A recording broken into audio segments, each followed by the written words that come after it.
Welcome back, my curious witnesses. Tonight's account isn't centuries old.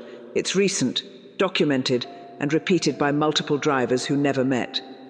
After a disaster, something else began appearing, not in ruins, but in the back seat. Following the 2011 Tōhoku earthquake and tsunami, taxi drivers in cities like Ishinomaki began reporting something unusual. Passengers. Not unusual in themselves, but in where they asked to go. Late at night, a lone figure would enter the cab, wet clothing, quiet demeanor. They would give an address, often a neighborhood that no longer existed. The driver would hesitate, explain that the area had been destroyed, and that's when it happened. The passenger would respond, softly. "Have I died?" Some drivers turned around immediately. Some continued driving, but in nearly every account, when they reached the destination, the passenger was gone. No door opening, no sound, just empty.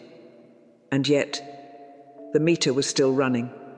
Drivers described the same patterns, passengers who never made eye contact, voices that sounded distant, water pooling where they had been sitting. Some drivers claimed their back seats were soaked, even though no rain had entered the vehicle.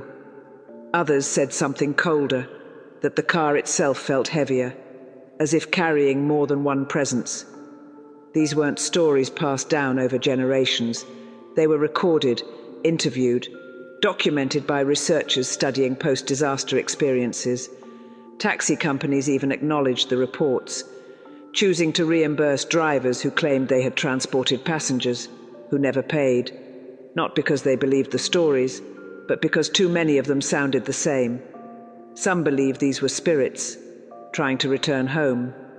Others believed something else entirely, that in moments of mass loss, the boundary between places becomes thinner, and sometimes something crosses without realizing it. If you were driving that night, and someone quietly got into your back seat, gave you an address that no longer exists, would you take them there, or would you stop the car and look behind you?